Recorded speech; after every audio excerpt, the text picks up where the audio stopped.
Hello everybody. This week we are going to be talking about a scientific, philosophical, and political movement known as the Enlightenment. And specifically we're going to talk about how that movement ultimately contributes to an era that is characterized by a series of revolutions across Europe and the Americas. So let's get to it. The background of this philosophical and scientific movement, known as the Enlightenment, really starts some centuries before the heyday of the Enlightenment itself.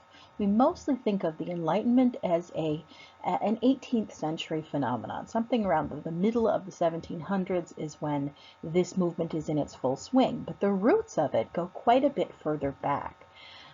Specifically, they go back to a whole wave of scientific inquiry. Some of it is made possible by the Protestant movement, by the Protestant Reformation, which opens up avenues toward education, and it also makes it possible for people to do things in defiance of the Catholic Church's instruction that they wouldn't have been able to do previously, and to publish things in defiance of the Catholic Church's instructions that they might not have been able to do previously. Basically, it cracks open possibilities. But I want to emphasize this is something that I think maybe doesn't get discussed that often in popular historical programs, I suppose, is that the Catholic Church deserves a lot of criticism during this time period and before for general corruption, for all kinds of morally questionable behavior by its leadership. It definitely has earned a reputation for really kind of unpleasant choices.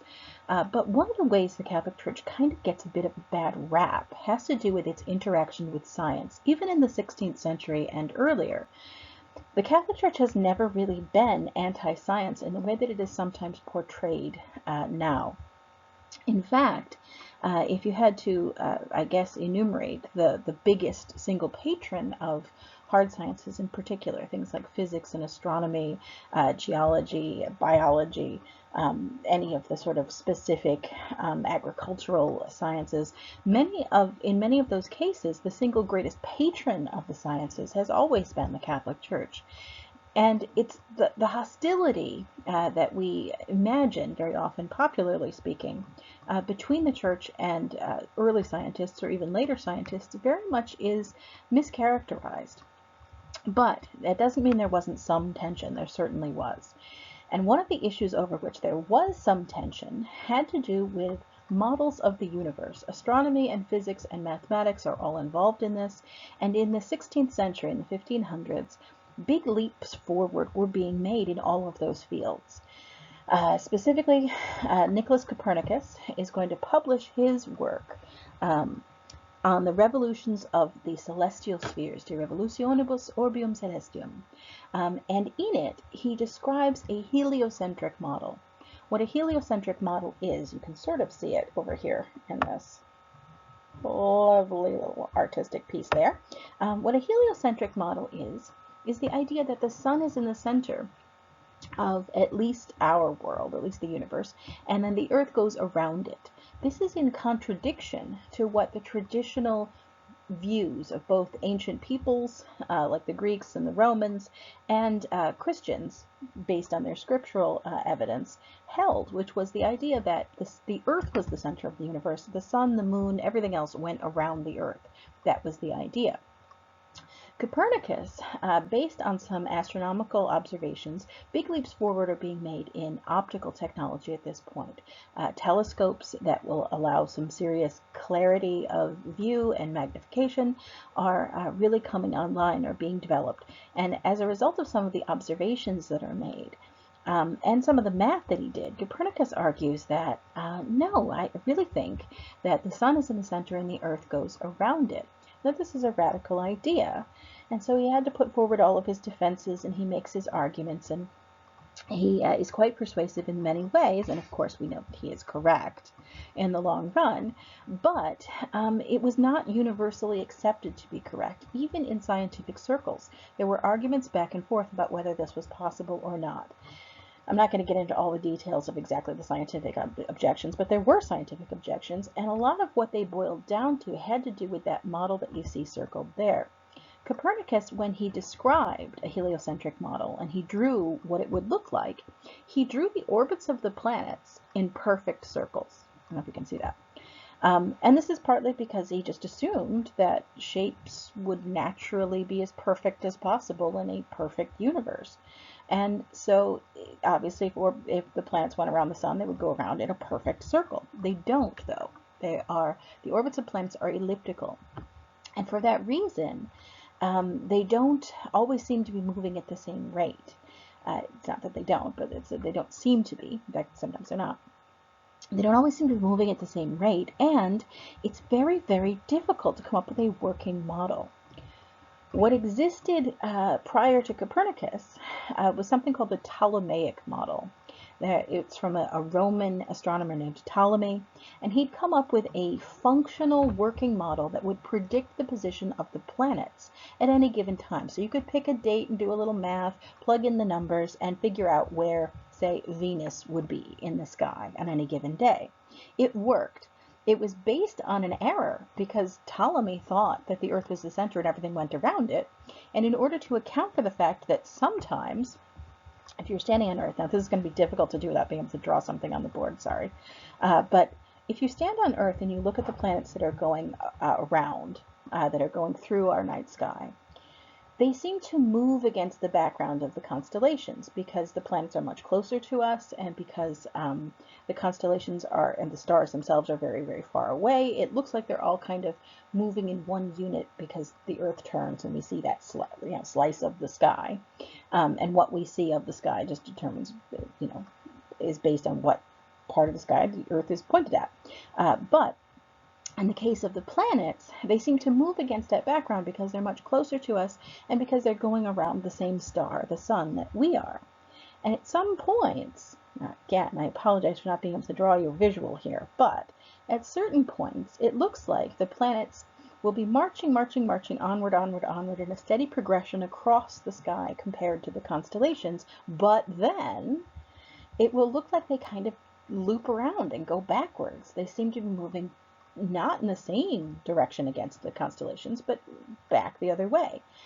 The reason for this is because the Earth, for instance, may be going faster than they are. They may be going around the sun a little bit more quickly. So even though we're moving in the same general orbital direction, as we pass them, it looks like they're going backwards. You can kind of see that phenomenon if you're on the road, and sometimes if you're driving alongside a car and you start going slightly faster than the car next to you, it looks like the car next to you is going backwards. It's the same kind of thing.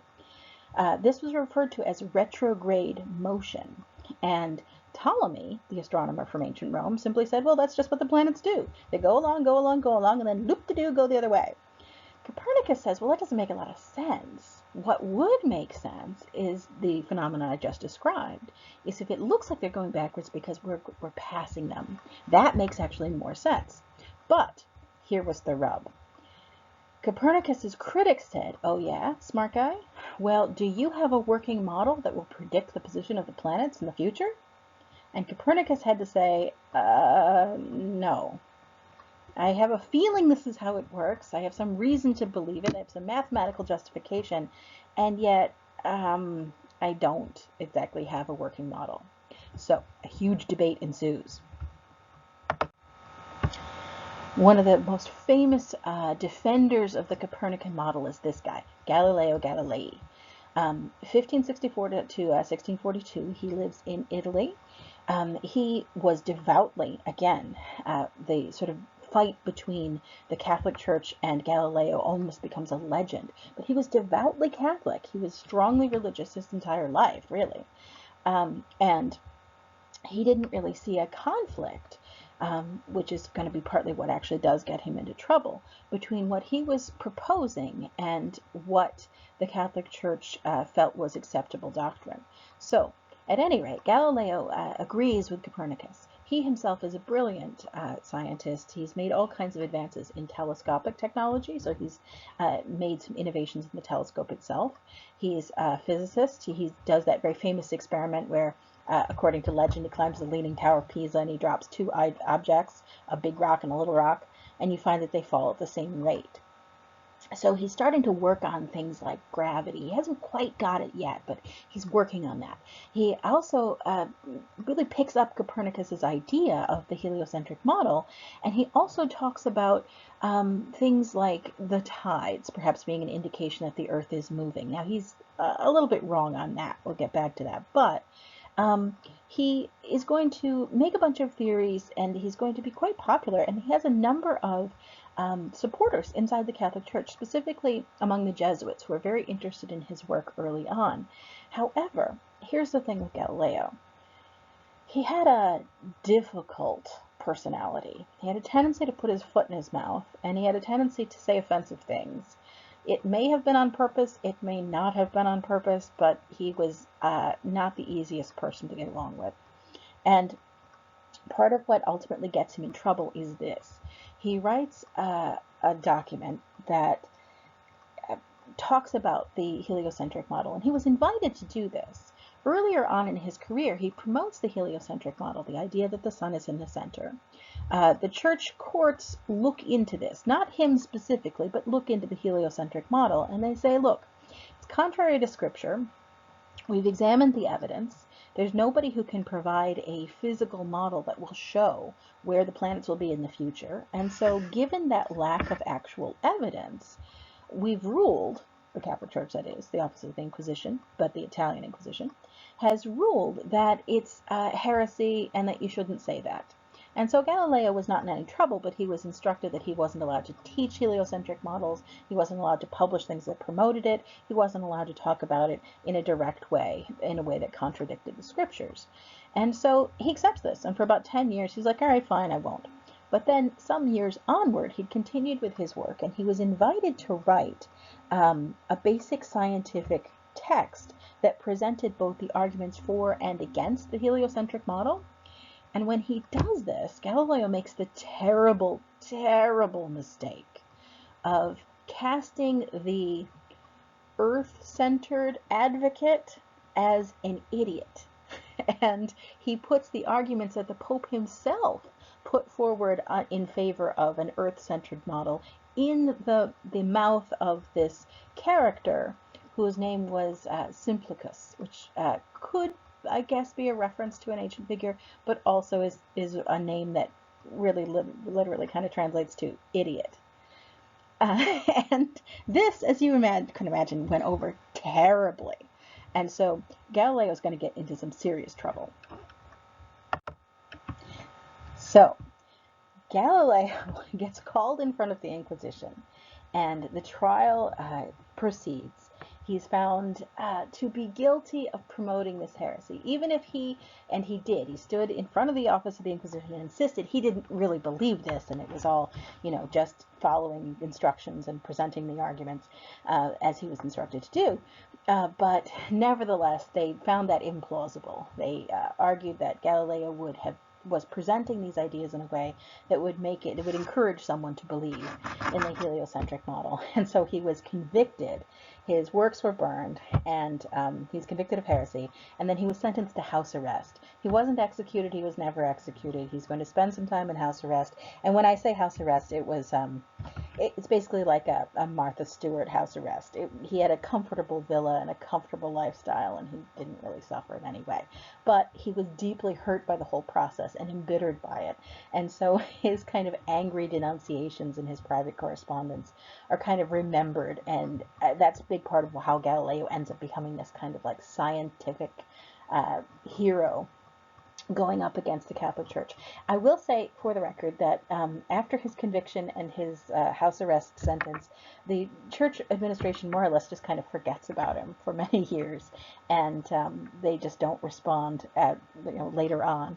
But eventually, I think it was the Pope previous to this one, did eventually publish basically a recanting that said that Galileo's conviction was incorrect and he shouldn't have been convicted of heresy and that he wasn't in trouble.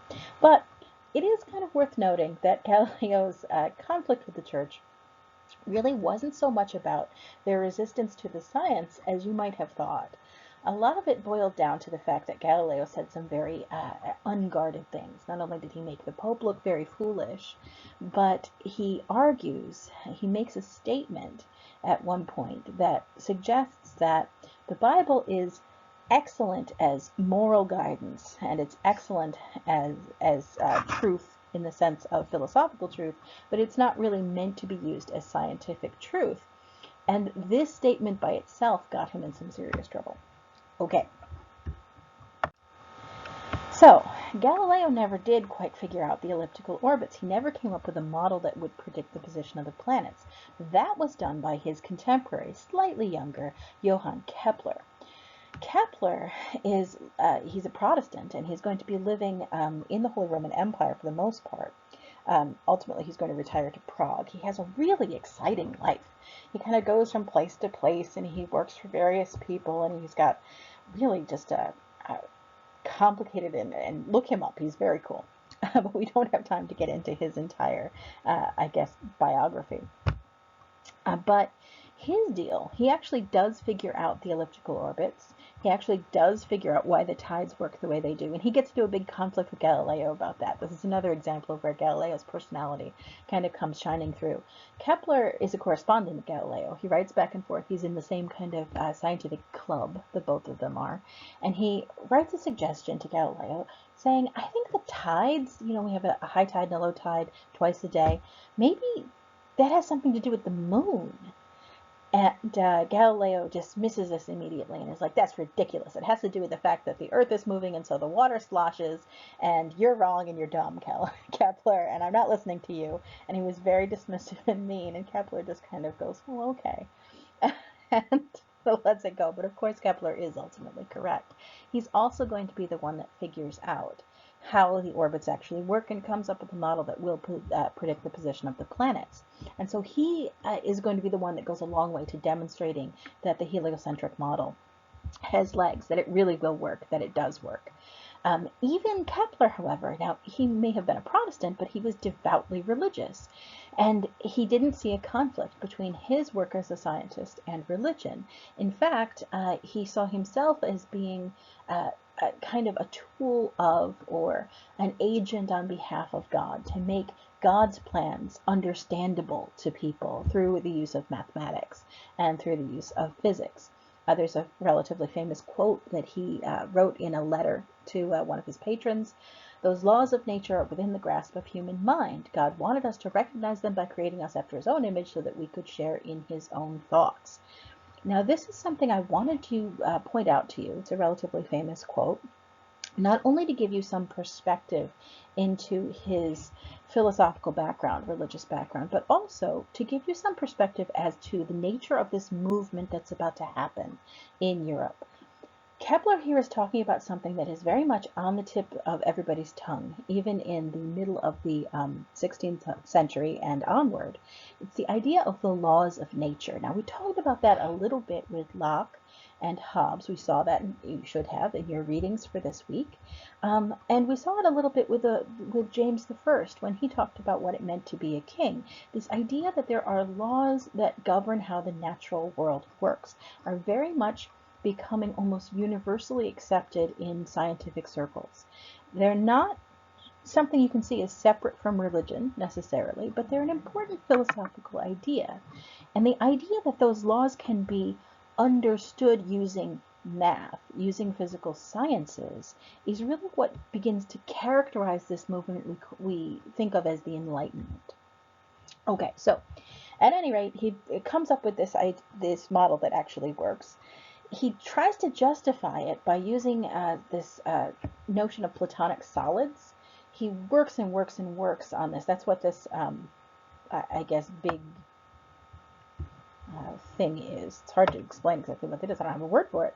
But it's Kepler's Platonic solids model, where he tries to come up with the idea, or to explain how the orbits of the various planets work by nesting them inside. So you have these kind of like three-dimensional circular orbits nested inside various different geometric shapes that will account for how their orbits are somewhat eccentric.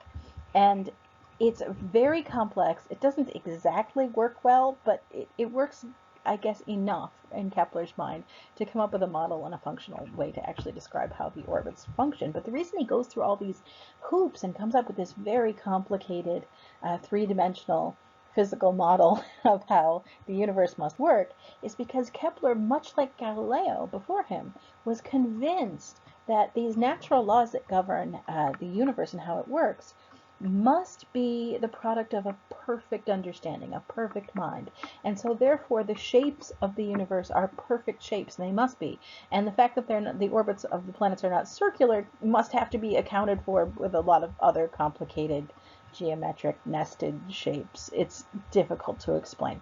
But Kepler does not abandon this, even though it never works entirely all that well his entire life. But what he does do is he makes enormous leaps forward in mathematics. He makes enormous leaps forward in actually defining the shape of planetary orbits. He's going to be hugely instrumental in the advancement of the scientific movement.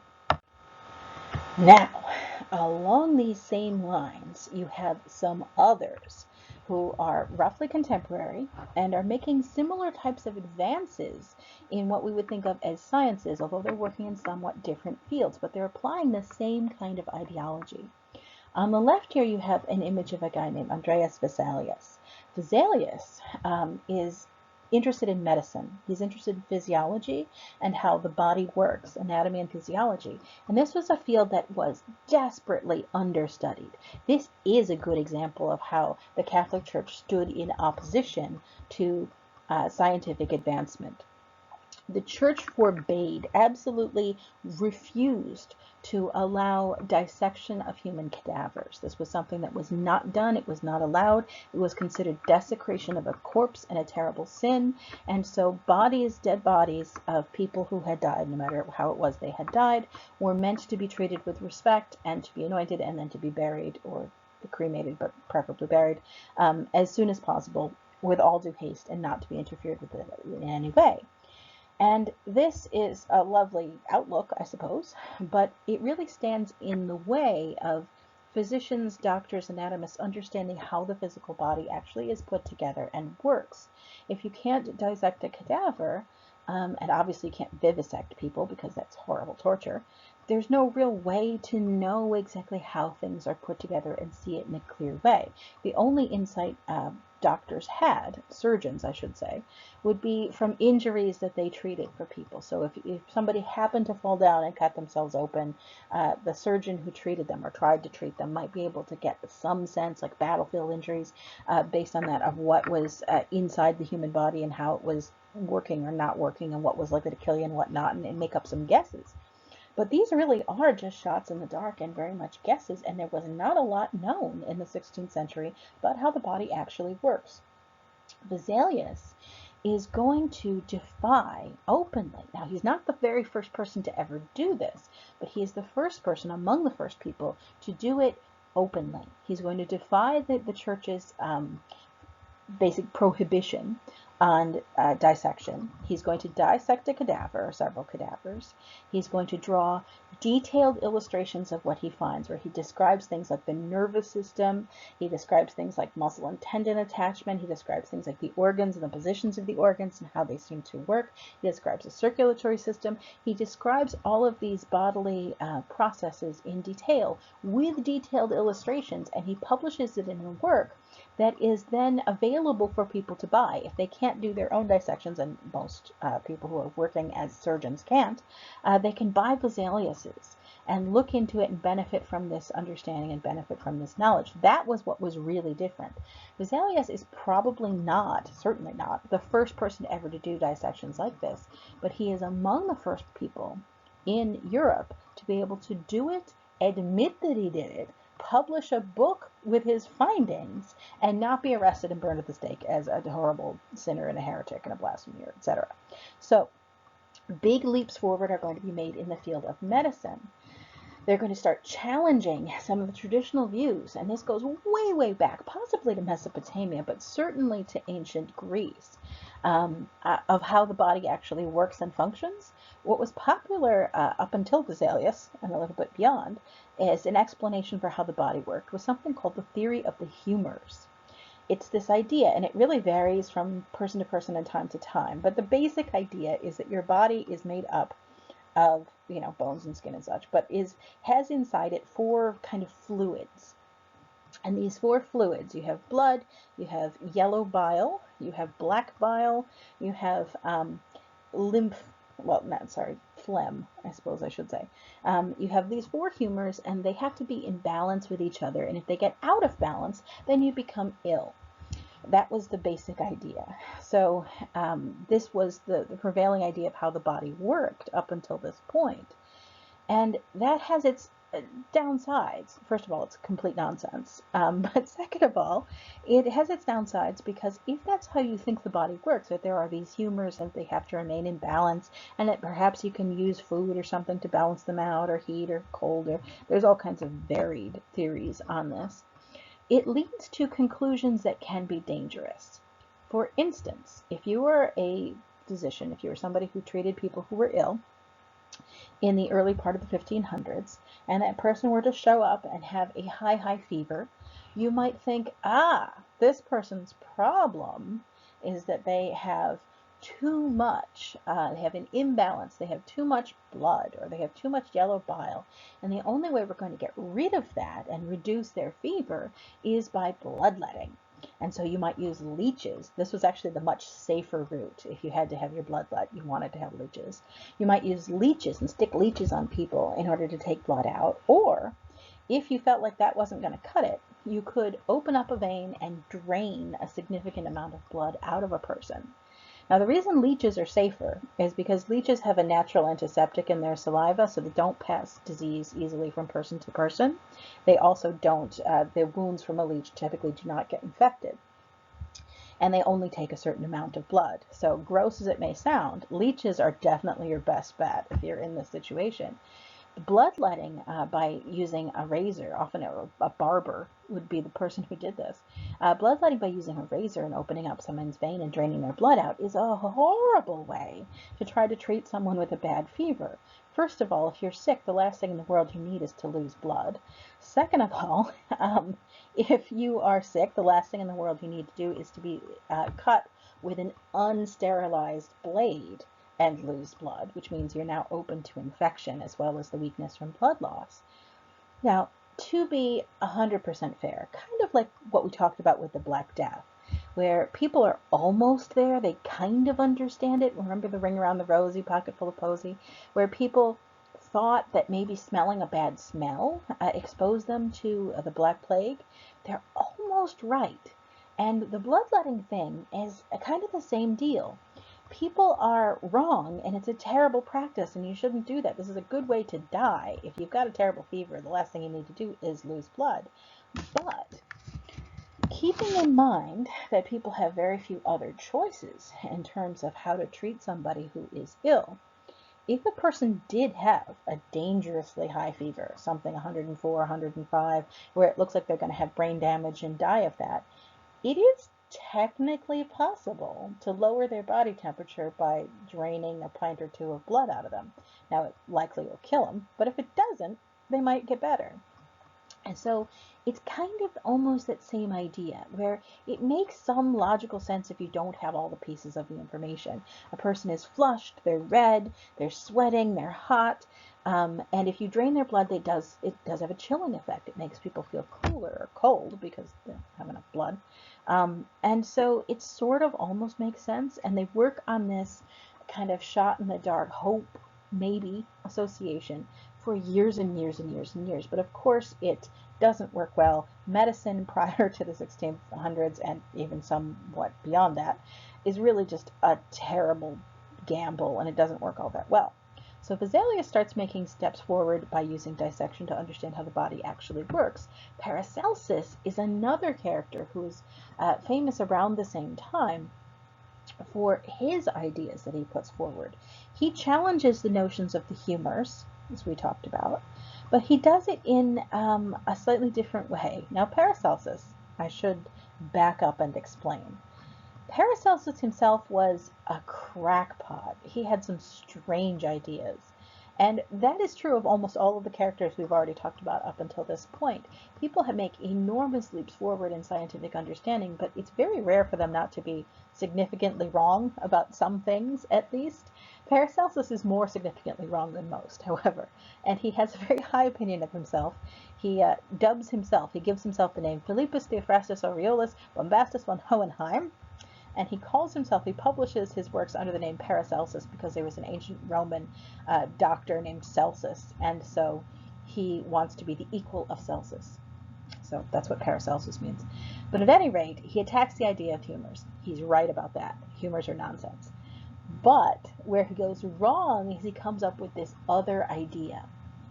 The idea that he comes up with in contrast to the notion of the humors. He says, just ignore that humors thing, ignore the idea that you can bloodlet and cause health to happen, ignore all that's just crazy and nonsense. Instead, he says, you should be treating people's illnesses with, brace yourself, drumroll here, drugs. You should be giving people chemical compounds to affect how their body works. So far, this is a revolutionary idea that we will embrace very heavily in the modern world and modern medicine. However, Paracelsus was a crackpot in the sense that he thought it would work like this. Get ready. Okay. Paracelsus argues that like cures like. So that if you have a substance that would cause a person to have a terrible stomach ache, like I'll just pick arsenic or something. I don't know if that's true, but if it would cause you to have a terrible stomach ache, arsenic will kill you and it will make your stomach hurt bad. If you dilute that thing really, really, really, really highly, so instead of having, a solution that's 10% arsenic that'll kill you dead because it's poison, you have a solution that's 1 part per million of arsenic. So it's tiny, tiny, tiny amount of arsenic in water. If you give a person that, then it will cure their stomach ache. It's kind of like the vaccine idea, except it's total nonsense. This doesn't work at all. It's the basis of homeopathy, which is a word that's thrown around a lot in the U.S. to mean all kinds of things, everything from herbal medicine to what Paracelsus is describing here, giving people a vial of water with a molecule of arsenic in it to cure their stomach ache, that kind of thing. That is total nonsense. It doesn't work. It's a placebo effect, which doesn't necessarily mean it won't be effective. Placebos do work. Side note. Anyway, but Paracelsus's idea overall that we should stop with the bloodletting, stop with kind of surgical intervention, stop with some of what we've been using the theory of the humors to come up with as a way to treat disease, and instead think about how to alter the body's effects with chemicals. That is going to be a massive change and revolution and leap forward in the notion of medicine.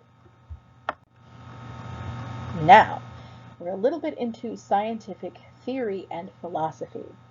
There are 2 really important thinkers that you should be aware of from this time period.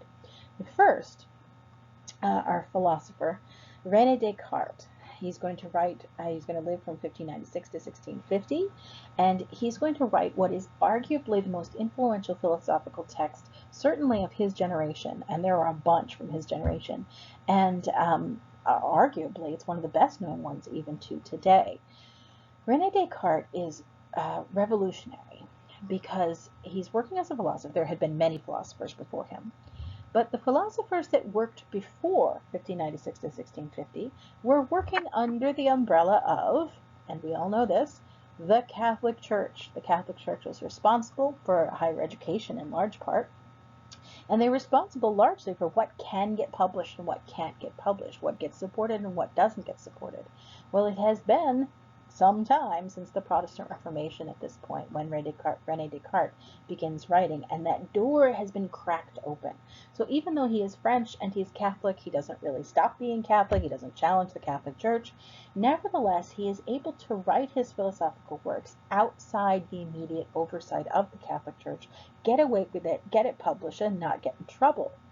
And he takes advantage of this situation to write a relatively shortish, I guess you could probably call it a treatise or an essay, where he is going to do something that is revolutionary.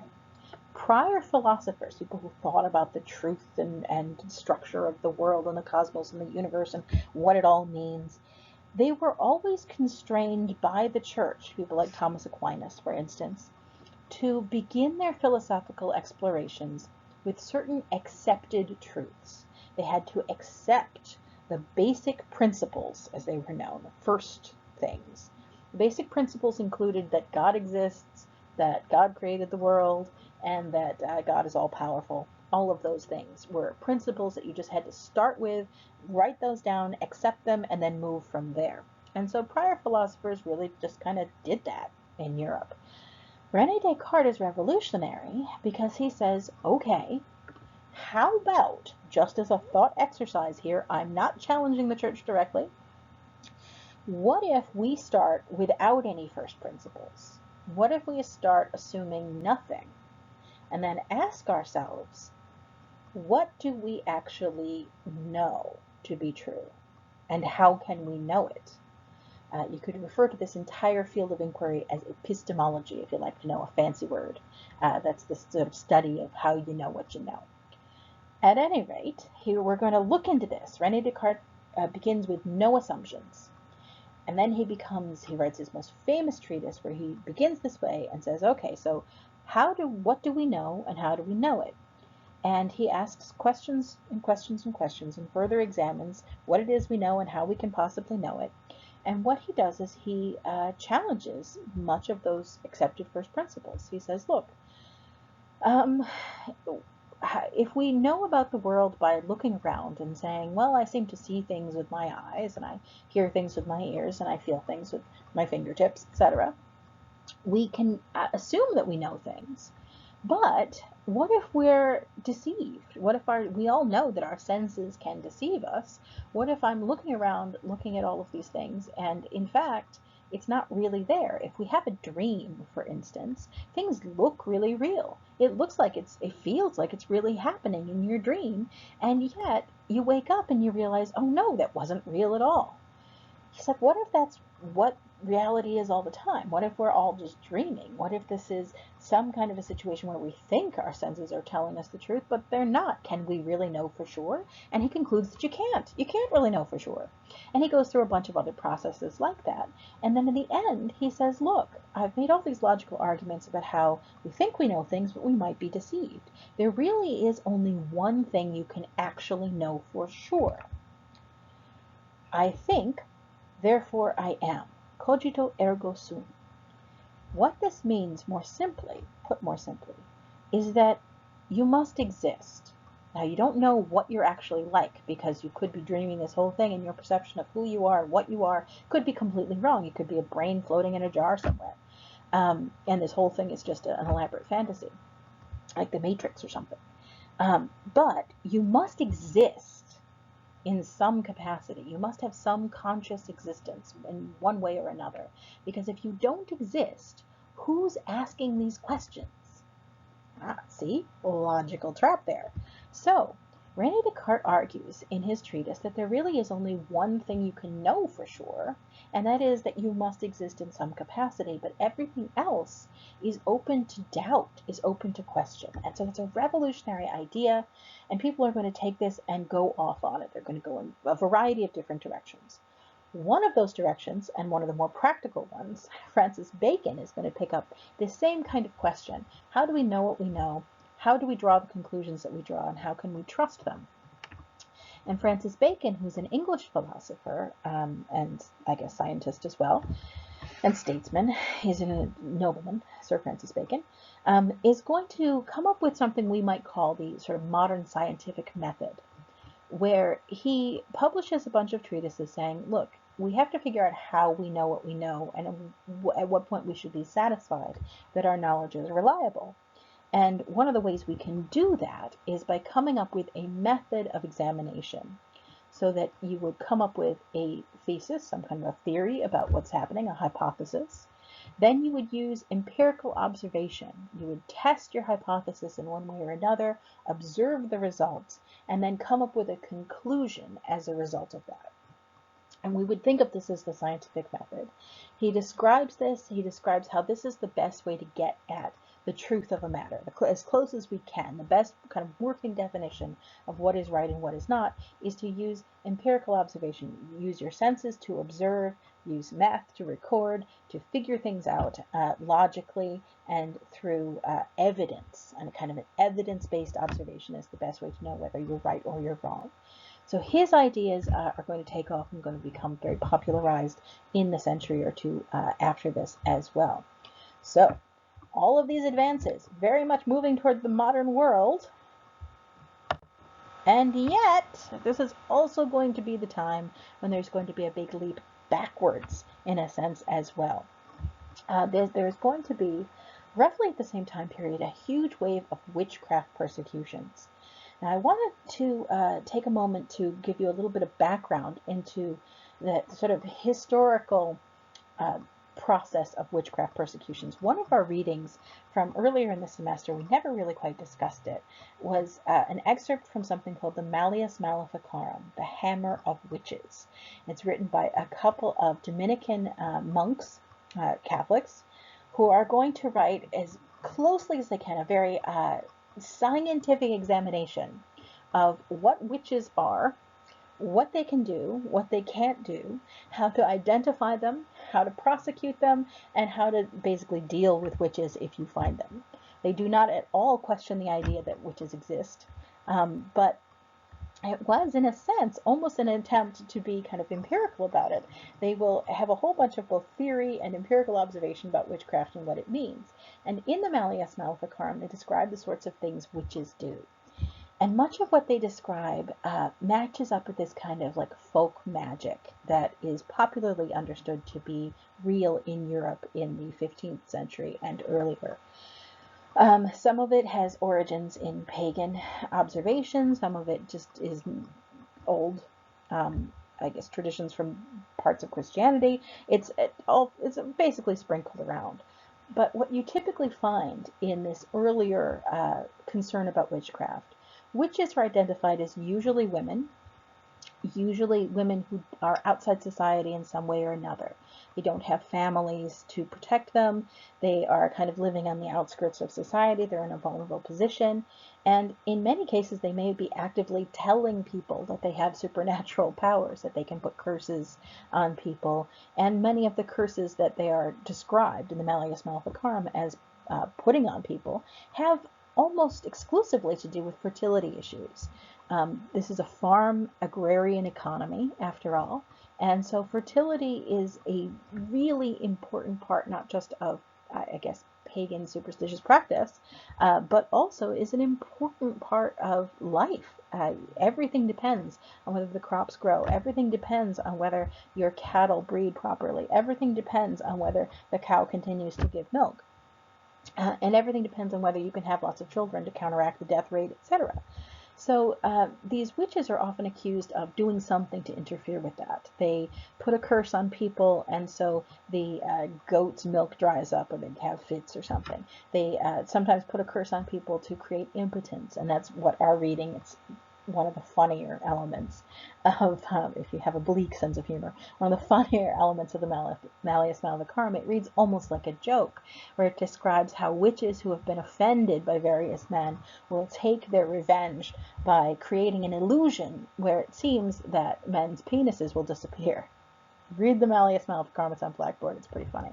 But the Dominicans who describe the Malleus Maleficarum, they describe witchcraft, they say, look, it's all an illusion, the devil is helping them, but it's this, kind of, I guess, assistance of demons sort of thing. But really, this is the type of thing that witches can't really do that. It just seems like they can because they have the assistance of the devil in creating illusions. But at any rate, what is described in the Malleus Maleficarum is very much this small-scale, individually organized nature magic.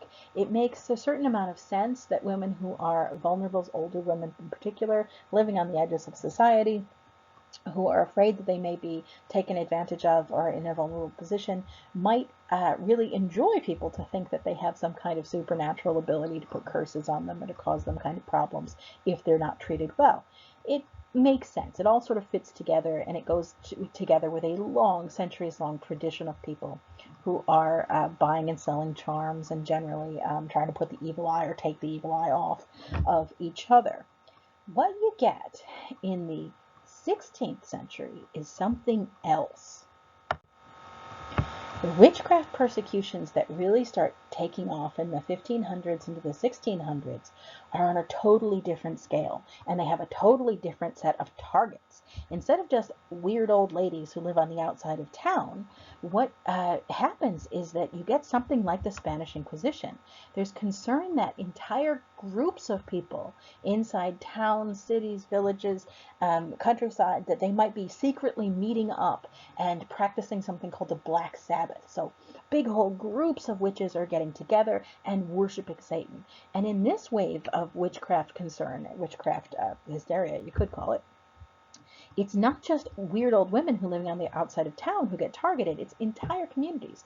Men, women, old, young, everybody gets lumped into this potentially as witches. And so what they get accused of is very different as well. This is no longer putting a little curse on somebody so their goat's milk dries up or so their penis appears to disappear or something like that. Instead, they're accused of worshiping Satan in an organized way, having a whole sort of inverted masses, the Black Sabbath or Black Mass, where they invite Satan to attend and they provide all kinds of, I don't know, devotions to Satan, and they ride around on the backs of flying goats or broomsticks, etc., and have magic powers. And this is the important accusation. They sacrifice babies. They get hold of babies somehow or another. Perhaps they give birth to them. Perhaps they steal them from people. Remember that infant mortality is enormously high, and this is just the accusation that everyone who's afraid of a weird outsider always levels. And so if the regular Catholic Mass has that whole communion thing, and even most Protestant services have something like communion, where they sort of celebrate all eating together, eating the body of Christ in a symbolic way, although transubstantiation is a little bit shaky on that. But then therefore witches who are doing the same thing but inverted are getting hold of babies, sacrificing babies, eating babies. And this is one of the rumors that gets circulated around. So they're worshiping Satan, they're eating babies, they're exposing the entire community to the wrath of God. And so there is a wave of fear that these witches exist. And so people who are equivalent to the Spanish Inquisition are kind of called in to do investigations to see if they can find witches or put people on trial who are accused of witches. And then they use the same techniques of the Spanish Inquisition. They torture people to get them to confess. And what happens when you torture people? They confess. And so whether they were witches or not witches, they end up convicted. And of course, the most safe way to deal with a witch is to burn them at the stake. That was the idea. But in addition to that, they're using the same thing from the Spanish Inquisition. Not only are they asking people, are they a witch, and getting confessions out of them, even though they almost certainly are not guilty at all, they nevertheless are going to then ask the next question. Who else do you know is a witch? And because they're torturing people, people will do anything. They just start naming names. Then those people are brought in and tortured, and they name names. And the next thing you know, dozens of people from town are all being executed at once. And over the course of this kind of wave of witchcraft hysteria, the tail end of which is going to make its way to the predecessor of the United States, the British colonies. Massachusetts Bay Colony is going to have a major witchcraft persecution, the Salem witch trials. And by the time this is all over, tens of thousands of people, we don't have a precise number, are dead, having been accused of and tried for witchcraft. Now, the reason for this is, again, relatively probably simple to explain. This time period between 1550 and 1650 is the time period when the Protestant Reformation is taking off in Europe. And as a result of that, as the Protestant Reformation takes off in Europe, people begin being afraid for the first time. People are breaking with the Catholic Church, and the Catholic Church is preaching from the pulpit that they're wrong, they're being led by Satan, that they're worshiping the devil, and are doing this all terribly, terribly wrong and betraying themselves and putting themselves in the risk of God's wrath. The same thing is happening on the opposite side. People who are breaking with the Catholic Church are arguing about how corrupt the Catholic Church is, how it's being led by Satan and the devil and leading people astray, exposing them to hell and the wrath of God. Both sides are preaching this. And people become concerned if you're a townsperson for the very first time. Now, for centuries in Europe, you never really gave it a thought as to what your neighbors believed. You just assumed they believe the same thing you believe. You assume they worship God in the same way that you do. Possibly there's a weird old lady on the outside of town conducting nature magic, but beyond that, you just didn't worry about it. And now, with the Protestant Reformation, people are worried about it in a way they never really had been. And that's going to drive them into this really kind of frenzy of fear. They're afraid of the wrath of God. They're afraid that their neighbors are up to something. They're afraid their neighbors might be literally worshiping Satan. And so that is going to be a driving force behind why these witchcraft persecutions happen at the same moment, literally at the same moment that the scientific method is being developed, that new movements forward in medicine and astronomy and physics and mathematics. All of that is happening at the same time. This is just a really chaotic moment. Okay, now for political philosophy. All right, so here we go. Now, some of our readings for this week, we read Thomas Hobbes, a bit of his Leviathan, and we read John Locke, a bit of his Second Treatise of Government, both very, very famous texts. And in each of those, what you get are some of the foundational principles of the Enlightenment. Thomas Hobbes is a little, I guess, pre-Enlightenment. He lives from 1588 to 1679. He lives through the English Civil War, and it's going to really color his perspective because he was a loyalist, a royalist, somebody who sided with the king. And even though he is going to survive this whole time period where Cromwell is in charge and he's going to be invited to return to England with the Reconstruction, nevertheless, he is going to be really embittered by this process. The Civil War was bloody, it was brutal, he sees the actions of Cromwell afterwards, and he is deeply, deeply distressed by it. And so he's going to write a treatise about, I guess, the natural laws, the nature of man, the nature of politics, and in it he has a very pessimistic view. He argues that there are natural laws that govern human society as well as sort of the laws of nature that govern every other part of the universe, and that under those natural laws, people are essentially equal. We all have equal capacity with each other, and that what little minor variations there might be, somebody's a little smarter, somebody's a little stronger, those really don't mean much in the grand scheme of things because everybody's able to beat somebody else one way or another. So you can either gang up or you can, come up with some kind of a dastardly plan. So nobody is so powerful that other people can't hope to overcome them. And so he says people are basically equal. And that seems like it might be a good thing, but it's not. Because what it really means is that if two people both want something and they can't both have it, they will inevitably fight over it. Because they both perceive themselves as equally likely to enjoy it, as equally eligible for it. And so, if that happens, two people both want something and they can't both have it, if they exist in a state of nature where it's every man for themselves, they're all just doing whatever it is they want to do, then people will inevitably spend that time engaged in something he calls a state of war, where it's every person against everybody else. You have to fight to maintain whatever it is that you have. And in a state of war, your life will be solitary, poor, nasty, brutish, and short. That's what life will be like. You can't do anything. You can't accomplish anything. There's no point in farming because if you have anything nice or you build anything nice or you put together anything that requires a lot of work, sooner or later somebody stronger than you is going to come down the road and take it away from you. And then the same thing will happen to them. They'll hold on to it until somebody stronger comes along and takes it away.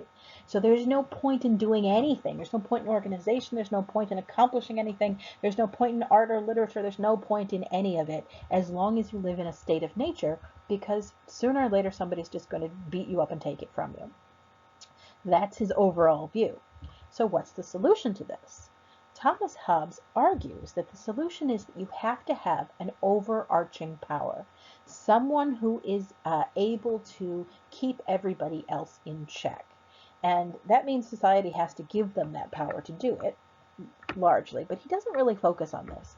What Hobbes really focuses on is that you have to have a strong, I guess you could say, centralized government. It doesn't have to be a monarchy, although monarchy makes the most sense to him. But it has to be someone who is strong enough, powerful enough, has enough control over, say, armies, to keep everyone else in check, to pass laws and have those laws be enforced. That way people don't have to live in a state of nature. They can live in a state of society, a state of civilization. And that way it's worth it to farm because nobody's going to come along and take your stuff. It's worth it to build things. You can work in cooperation with others because you have a strong power that can keep everybody in line. That's necessary for the success of human beings. John Locke is going to argue against this. Now, he's a little younger than Hobbes, not as embittered by the English Civil War. He lives from 1632 to 1704. And he's going to argue that not only do natural laws govern society and govern human beings, but that people have natural rights as well. That you're born with these just by virtue of the fact of being a human, and that your natural rights are going to include, broadly speaking, life, liberty, and property. You have the right to live, you have the right to be free and not be imprisoned, and you have the right to have your own property and keep it for yourself. And that if anybody tries to violate one of these rights, if they try to kill you, or they try to imprison you, or they try to take away your stuff, you have a right to defend those things with whatever means or power you deem necessary. You also, according to Locke in his second treatise of government, have the right to defend those rights in others. So that if you're walking down the street and you see a person beating up another person or trying to steal their stuff, you have a right to step up and say, no, I will stop you, and stop that person from violating your neighbor's natural rights as well. So, if everybody has these natural rights, how can you live together in society and compromise between each other? Locke argues that the only true government is one that's organized with the consent of the governed.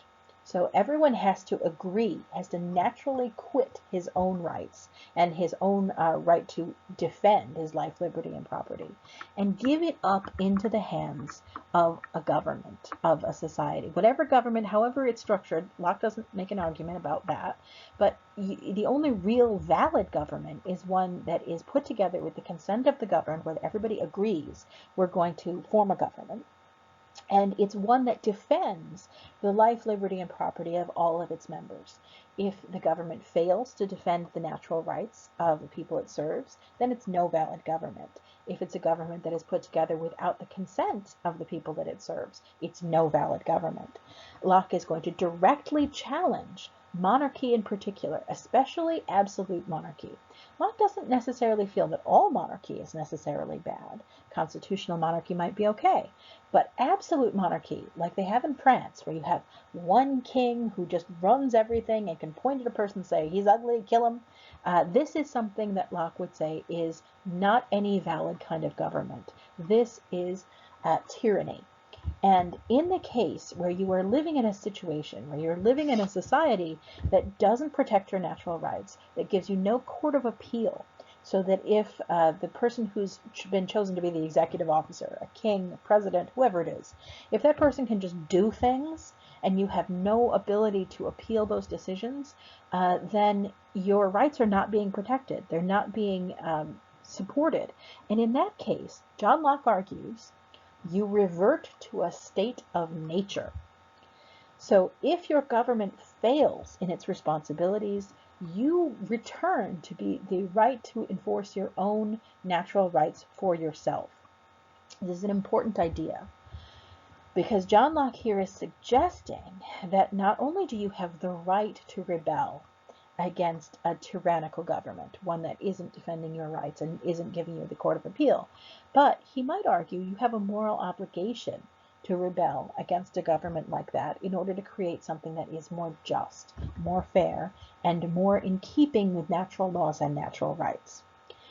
Locke's ideas are absolutely associated extraordinarily strongly with the notion of the Enlightenment. He is very much in line with what we think of when we think of the political philosophy of Enlightenment thought. Then we have Isaac Newton. Isaac Newton is a mathematician, a physicist. He's going to work very primarily in the field of these hard sciences. He was quite renowned during his own lifetime, but mostly in those same fields of people who were working on things like math and physics. But his impact ultimately is going to go well beyond that. He's going to be important not just as a scientist, but also his ideas are going to end up being the foundation of a huge political and social movement that we think of as the Enlightenment. He ends up being the cornerstone, one of the great inspirations for that movement. Now, he doesn't necessarily do this deliberately himself, but his ideas become crucial in the application of how that actually works. So let's explain just a tiny bit about how he becomes the poster child for the Enlightenment. What Newton does, he lives from 1643 to 1727. He's a little bit younger than everybody we've talked about so far. He's going to build on the work of Galileo and of Kepler, and he's an absolutely brilliant thinker. It's very difficult to overestimate that. He, if you had to make a list of the top 10 smartest Europeans ever, Newton is definitely on that list.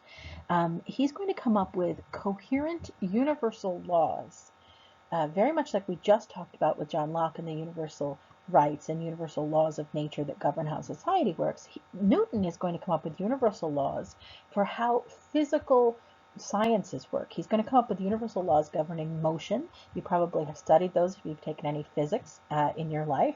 Newton's laws are like some of his laws of motion include like an object in motion remains in motion until acted on by an outside source. You're probably familiar with that one. And he also comes up with laws that govern how sound moves and works, how heat, thermodynamics, actually function, how light and gravity. Gravity is arguably the most important of all the things that Newton is going to synthesize universal laws for. Because what Newton does with publishing these universal laws in his Principia, among other works that he writes, what he really accomplishes is he takes the work of a lot of other people and all the missing links and pieces they weren't able to quite fit and work together. He finds those and manages to piece it together into coherent laws that you can basically formulate as equations, where you can plug different values in. So if you were studying the laws of motion, for instance, you can predict the trajectory of an object in motion based on its mass and its velocity, and you can put in numbers that go along with those relationships that he'd worked out in equations, and you can actually predict how things are going to move in the physical world. The same thing goes for all the other stuff he works, including gravity. And gravity is arguably the most important of them because it is the thing that actively explains why stuff works on the very most basic level. Why do we stick to the surface of the earth if it's moving and don't go flying off? Why does the earth revolve around the sun? Why does the moon revolve around the earth? Why do any of these things actually work in the way that it was increasingly clear that they do? Well, Newton actually puts that into mathematical, logical sense and says there's a law. There are reasons this works the way it does. The universe is not random, and it's not simply created at the whim of a mighty being. He doesn't argue that it isn't created by a mighty being, but it's not whimsical. It's logical. It's something that works according to laws that we can understand, very much like Kepler posited. Newton sees himself as really uncovering these natural laws that govern the universe and uncovering, therefore, the mind and plan of God. And this is the notion that is going to change everything. This is why he's so philosophically important, even though he's not a philosopher, because what Newton in essence does is he makes it plausible by coming up and actually formulating the laws that describe how the universe works. What he's doing is he is giving possible evidence, possible argument to those who want to see the universe as a rational place, an understandable place, something that we can grasp with logic, grasp with mathematics. It's going to be very much an earth-shattering, if you'll forgive the phrase, idea that will absolutely change how people look at their world and their place in it. Newton is also, just almost as a sidebar, he's going to work independently, but along with Gottfried Leibniz, he's going to create calculus. So if you've ever studied calculus, you can thank Newton as well. Because, and as I mentioned, Newton was incredibly brilliant, and he wanted to do the kind of math that there wasn't math to do. It just didn't exist, so he had to invent calculus in order to make that work. Regardless, however, Newton's ideas and his universal laws and his Principia, as he publishes it, are going to absolutely shake the foundations of how people looked at the universe. Now, in order to do that, he's going to need a little bit of a help. Most people don't read physics books in their spare time. It's fairly unusual. And for that reason, even though Newton was highly regarded and very respected during his own lifetime as a scientist, his ideas might never really have become as influential, certainly in the political and philosophical circles, as they ultimately do, were it not for this guy here on the left.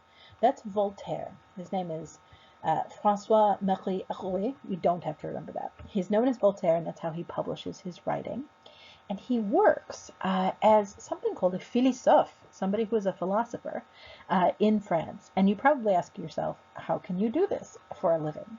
Well, in part, the way he's able to do this is because in France, during his lifetime, there was a social, I guess you could say, niche for people who were witty, intelligent, accomplished in the sciences to serve as almost, I guess, social entertainment for the upper classes.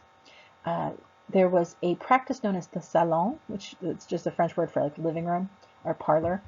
And ladies would have, and it started as a ladies' entertainment, would have afternoon parties or salon parties where they would invite their friends over, and then for entertainment, they might invite over a philosopher who would then read perhaps his most latest work and who would talk about various things that were kind of deep thoughts.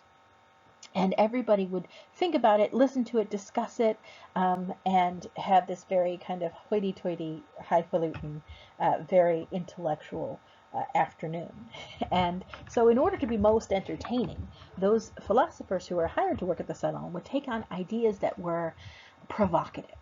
So Voltaire, for instance, his area of expertise and critique was the church. He went after organized religion. Now, by the time he lives and the time he's writing, 1694 to 1778, Voltaire is in an atmosphere where he has the wars of religion have come and gone. The 30 Years' War is over. The English Civil War is over. All of these things have swept through Europe. All of this destruction nominally in service to religion. And Voltaire is going to challenge this very idea of fighting over faith. He's going to argue that it's just silly, that you can never know for sure who's right, a Protestant or a Catholic. And so therefore, it's absolutely not morally justifiable to fight over it. You can't kill someone over something you're not even certain of. This is what he argues. He also argues that organized religion has not been a force for good in society, but in fact, it's a force for violence and repression, and it's actually quite bad, and that we'd all be better off if we turned our back on it. This, as you can imagine, was a shocking thing to say. Even 100 years earlier, he couldn't have said this and expected to get away with it. But the doors have been cracked and wedged open at this point. It's possible to say things like this and not be burned as a heretic. It's possible to get away with it in a way you couldn't have before. And he is, even so, kind of treading that line very finely. Voltaire is also going to argue for something called Deism. He's going to suggest that organized churches have it all wrong, that their notion of how God is and how he works is in fact incorrect. Instead of being some kind of angry sky father who is imposing rules and watching you every minute to see if you obey them, Voltaire argues that perhaps something else is at work. There's a creator, but he creates the universe like a watchmaker and sets it up with these universal laws that make it work, and then he just kind of winds it up and lets it go. And then it just kind of works automatically according to the laws that are set up to define it. So that's kind of Voltaire's background, and that's the sort of thing he promotes. And when he goes to these salons, he will recite some of his writing, he will talk about these ideas, and everybody will sort of twitter and be like scandalized because, oh, Voltaire, you can't say that kind of thing. But that's how he makes his living. Now he, like most of us, doesn't read physics books in his spare time, but his girlfriend, Émilie de Châtelet, that's picture over there in the middle, does read physics books in her spare time. She is a very accomplished mathematician, and she is creates the first French translation of Newton's Principia. She gets a copy of Newton's Principles. She reads it, and she immediately knows what it is she has. She's like, oh my goodness, Isaac Newton has come up with universal laws that govern motion, that govern gravity. What he's done is he's cracked the code. He's proved that there are universal laws that move the universe. And so she runs with it to her boyfriend, Voltaire, and she says, look at this. Do you know what this means? And Voltaire reads it and he's like, oh, I do know what this means. And so he's going to promote Newton's work, not simply as a mathematical text, and it has lots of mathematical benefit to it, but he promotes it as a philosophical text. And therefore, what is created out of that is this kind of mature form of Enlightenment philosophy. If you boil it down to its simplest elements, what Enlightenment argues is that the universe is a rational place. It works according to laws and according to rules, and that you can understand those rules with math, empirical observation, logic, science, and that is how you understand reality. And then it goes a little further. If you can understand the rules that govern nature, that govern the universe, and we can then move our human society to work in cooperation with those laws, we can fix it. We can fix all of the problems that have plagued us up until now. We can stop violence. We can stop poverty. We can stop all of the oppression and tyranny. We can stop all of it. We can fix our world to match with the natural laws that are meant to govern the universe, and we can solve the problems of the universe. So, these ideas are going to be picked up and run with by a variety of characters and individuals. I'm going to give you a very fast rundown. You don't have to remember a lot of detail about any of these particular guys, but just to give you some background, you should recognize these names. David Hume, 1711 to 1776, is a Scottish philosopher. He's going to take on some of the same things as Voltaire, this notion of religion, and whether it really should be treated with this kind of reverence it traditionally was.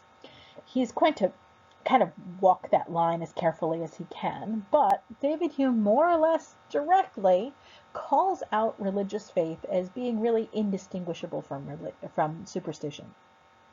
And in so doing, he's going to invoke a lot of some of the writings from the century before him, where they talk about peoples from other parts of the world, whether it's the Americas or India or China, some of the stuff that gets reported back in Europe about like the Aztec, for instance, and what sorts of practices they have and what they believe.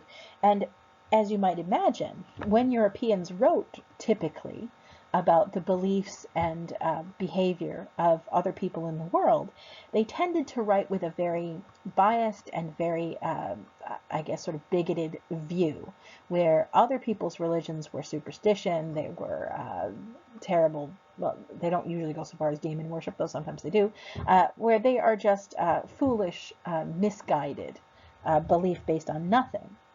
And David Hume argues, well, really, if you look at the foundation of what, say, the Aztec believe, and you look at the foundation of what it is that the average Scottish churchgoer believes, is the basis really any different? And so he argues that this distinction between superstition and religion really isn't as strong as we might like to think. He also tells a very, I guess he thinks it's very funny, story about how he was heard the best argument he'd ever heard to explain or to accept the existence of God. Here's how it goes, and take note that he thinks this is funny. He was a portly man, could possibly tell that from the picture, but at any rate, he was somewhat portly, and he was walking in Edinburgh one day down by the docks, and he slips and he falls in the mud, and he can't get up again. It's very slippery, it's sticky, he's struggling, and a couple of fishwives who are working down there, these are ladies who sell fish, see him fall in the mud, and they go running over to help him up, and as they're about to help him up, they look down and say, "Hey, you're that David Hume guy." And he said, "Yeah." And they said, "You're the guy who argues that religion isn't real and that it's all a lie and that we shouldn't believe it, it's all superstition." And he's like, "Could you help me out?" And they're like, "No, you're a terrible person, and we are not going to help you out of the mud until you admit that you're totally wrong and we're lying about that and that God exists and that you're just all full of it." And so he's like, "Fine, fine, God exists, help me up." And so they help him up, and he goes on his way and tells everyone he knows this story. And he explains how it's the only persuasive argument he's ever heard to believe in God. All right, so that's David Hume. And I just want to emphasize, at this point in the 18th century, he is still not quite publishing books that say God isn't real and doesn't exist, but he's all but saying that, and he doesn't get in trouble for it. He doesn't lose his livelihood. He doesn't lose his life. He also takes on the fallacy of correlation versus causation. We don't have to get into that right now. Anyway, so on the opposite side over here, he's not actually opposite, but in much the same vein, Montesquieu. Montesquieu is going to be living in France, and that's a different environment. Edinburgh is in Scotland. It's part of Great Britain, and it's part of the Great British Free Press, and so there's not really as much harsh oversight on David Hume as there might be on, say, Montesquieu.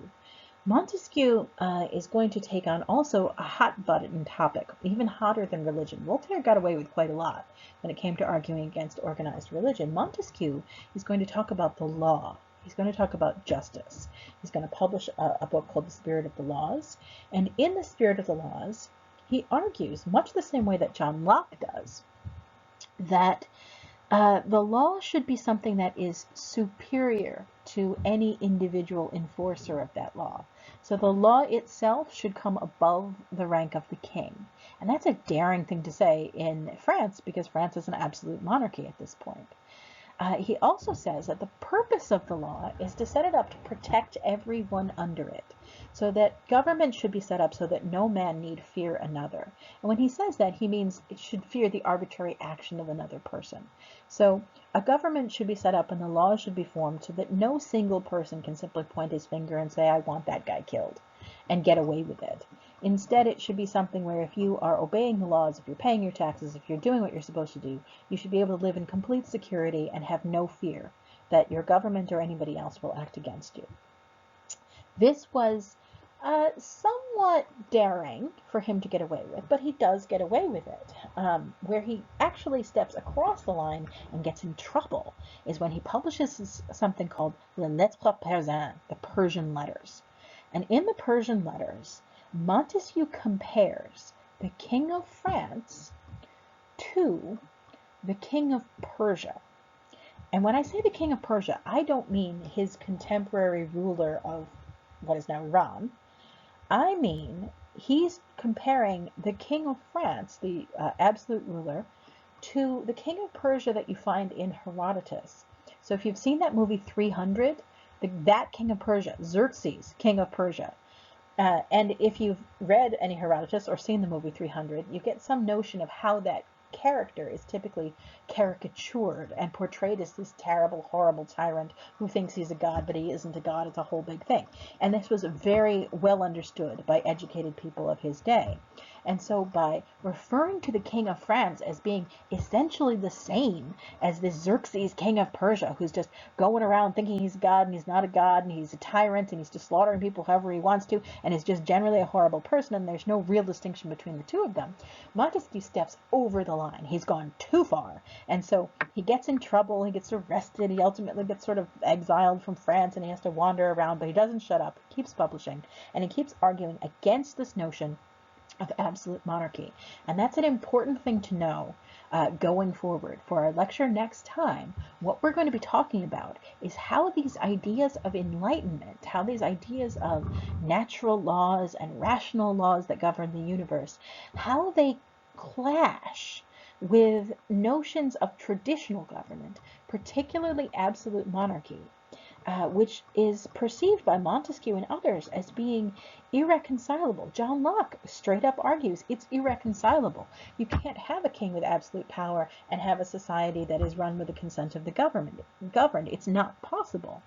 And so the reason we spent so much time talking about the Enlightenment as a philosophical movement and as, I guess, the ideas that create it is because those ideas are directly going to inform the next step, the era of revolution in Europe.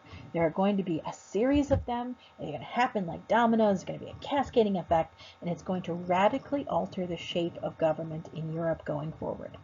Okay, so that will be the subject of our next lecture. Thanks a lot, everybody.